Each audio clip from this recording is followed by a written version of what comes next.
আল্লাহ রাব্বুল আলামিন বলেন, বান্দা তুমি কি মনে করেছো তুমি আল্লাহ এবং আখিরাতের প্রতি ঈমান আনয়ন করলে তুমি জান্নাতে যেতে পারবে, অথচ তোমাকে কি পরীক্ষা করা হবে না? আল্লাহ রাব্বুল আলামিন বলেন সূরা আনকাবুতের ১ম নম্বর আয়াতে, আহাসিবান নাসু আইয়ুতরাকু আইয়াকুলু আমান্না ওয়া হুম লা ইফতানুন।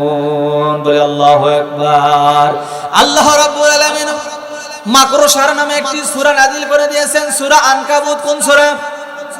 সূরা আনকাবুত নাযিল করে ১ম নম্বর আয়াতের মধ্যে আল্লাহ রাব্বুল আলামিন জানিয়ে দিলেন, বান্দা তোমরা শুনে নাও, আহাসিবান নাসু আইয়ুতরাকু আইয়াকুলু আমান্না ওয়া হুম লা ইফতানুন।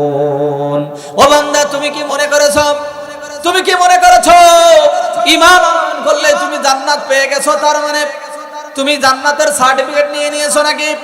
অথচ তোমাকে পরীক্ষা করা হবে না। এই পৃথিবীতে এমন কোন বান্দা নেই, এমন কোন ব্যক্তি নাই যাকে পরীক্ষা ছাড়া জান্নাত দেওয়া হবে।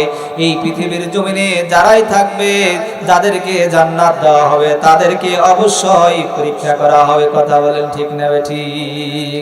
আল্লাহ